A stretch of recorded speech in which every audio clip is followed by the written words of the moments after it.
Minane clan groups of the Bibbulmun Nation. I have been raised to live with the integrity and the honour of my people's culture, our customs, and the strengths embedded in our family and community systems. In my experience, to be Aboriginal is not a deficit, but a unique strength. My culture has formed a basis of stability in my life and has been a testament of empowerment and resilience.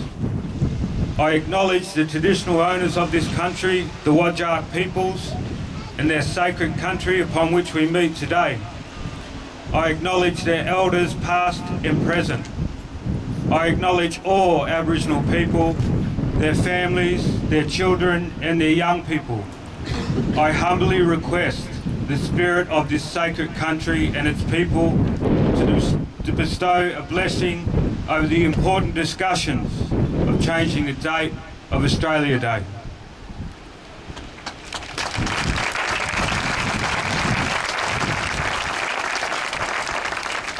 I ask that that blessing enable a consciousness shift to manifest as a beacon of truth and wisdom for positive outcomes and futures for all Australian people, non-Aboriginal, Aboriginal and Torres Strait Islander people.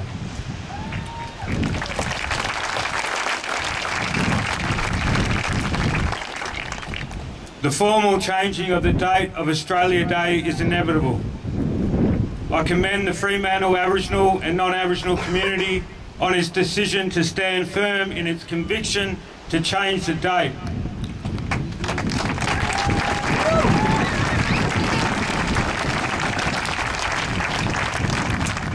It is a proactive, visionary and inspirational first as an Australian community. However, I warn that we do not squander this important, monumental moment in time. We must not forget that it is about the maturity and the strength of our great nation. It's about Australian people and their sons and daughters being able to stand with moral and ethical intelligence into the future, regardless of their race, their gender, their sexuality, their culture, their beliefs, their values and their principles.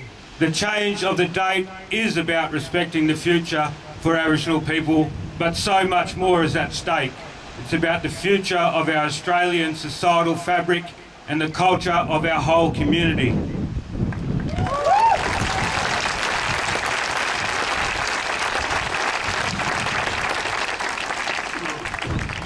Our closest sister nations in demographic and history, namely New Zealand and Canada, do not celebrate the date that the British Crown invaded. The current Australia Day date and the people who hold the celebrations either consciously or subconsciously revel in the destruction of Aboriginal people and our sovereign rights. The principal moment when the British Crown and the subsequent Australian administrators and governments sanctioned horrific oppression and actual physical and social genocide, where our people have had to survive and still live with the systematic bondage of abuse and the chains of intergenerational trauma cycle and all of its pains. It remains Australia's greatest shame, and it is a socio-economic and moral disaster. It is also the benchmark we have set as Australians for how we treat our most vulnerable peoples. I ask all of us to reflect on where we are on this important day, where we are in a cultural conceptual framework and the importance of one day being more than just a concert in the park, and what ethical stage we are really at. Are we at cultural destructiveness, which is exemplified by policies that led to the stolen generation? Are we at cultural incapacity, which relates to the prevalence of racism and paternalism? Are we at cultural blindness, where there is no understanding of cross-cultural factors and a misunderstanding or belief that the dominant culture does not need to change to meet Aboriginal and Torres Strait Islander people's needs? Or are we at cultural pre-competence, where there are many well-intended actions, such as the employment of Aboriginal and Torres Strait Islander staff within an organisation or a community, yet there is still no full understanding of the cultural differences and necessary approaches? Or are we at cultural competence, where there is an acceptance and a respect for cultural diversity within the community, and it's reviewed and adjusted to meet the needs of different population groups? Or are we at cultural proficiency, the key goal, where cultural diversity is highly valued and active research takes place and self-determination is promoted and supported? Yes, the change of the date is about a respectful future for Aboriginal people, but so much more is at stake. It is about the future of our Australian societal fabric and culture of our whole community. It is about two cultures meeting and respecting each other's human dignity. It is like two neighbours meeting, building an understanding and respect across the fence. It's about human rights. It is of course fundamental that everyone has certain human rights and that they are entitled to have them respected, and that these rights reflect human dignity of all people. Governments, companies, organisations, individuals all have an obligation to respect rights.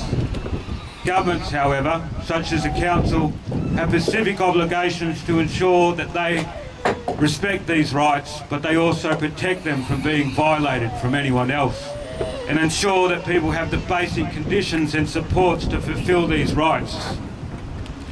Given all Australian governments are under that legal obligation to protect and promote those rights, and a moral obligation to pursue the Declaration of Indigenous Rights, it is in our view that it is critical that the Fremantle One Day and future change of the date is undertaken within the framework of these rights.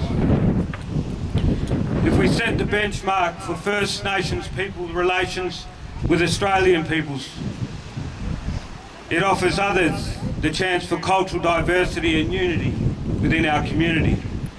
For example, before New Zealand is a multicultural country, there is New Zealand and their First Nations people, the Māori. There is a level of maturity and ethical standing and moral honour. New Zealand people celebrate and take ownership of their national history and their Māori connections and truths, and they are inseparable. I ask people to recall the ceremonial smoking of the Fremantle Roundhouse, where people were a part of a ceremonial context where the community participated in and were not spectators, in making right this great unfinished business between the physical and spiritual realms. I ask people to recall the ceremonial strength here today and then last year, where our Noongar community conducted a powerful cleansing ceremony around the Fremantle Roundhouse and within, where our warriors and freedom fighters were held in bondage and oppression. Furthermore, I recall in dreaming and planning this important ceremonial cleansing that it was both Aboriginal and non-Aboriginal people who together were instrumental in the process. And I recognise that it was myself and the Fremantle Mayor, Brad Pettit, who together placed the first ceremonial leaves inside the roundhouse as both Aboriginal and non-Aboriginal people. Finally, I recognise the Aboriginal community led by Robert and Selina Eglinton of Dumbarton, we the people, and their cry, may our campfires burn forever, and where we heard the strong words from our elders, Yokai, Yokai, Yokai. The way of the future is inevitably clear. It must be with wisdom that we create a combination of these two one-day events to form greater unity. The concept with a ceremonial, meaningful process.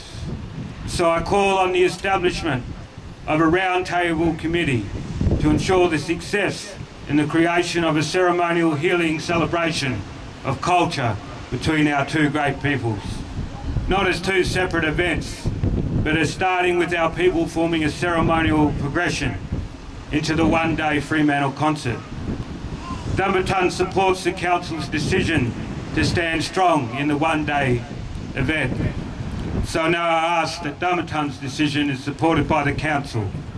personally I trust the wisdom and discernment of Dumbarton alongside Brad Pettit as co-chairs of this future committee to ensure the celebration of a future powerful ceremonial progression into the one-day Fremantle concert, and to shift the very fabric and future of Australian societal culture so that our whole community can stand in the strength of cultural diversity and unity. So I ask people to reflect on today's message as we gift you with our ancient dances and our songs. I ask people to join their hearts and their hands and know what can be, and that we should lift each other above our heads and serve each other in unity. And I look forward to today, and I look forward to 2019. Happy One Day, people.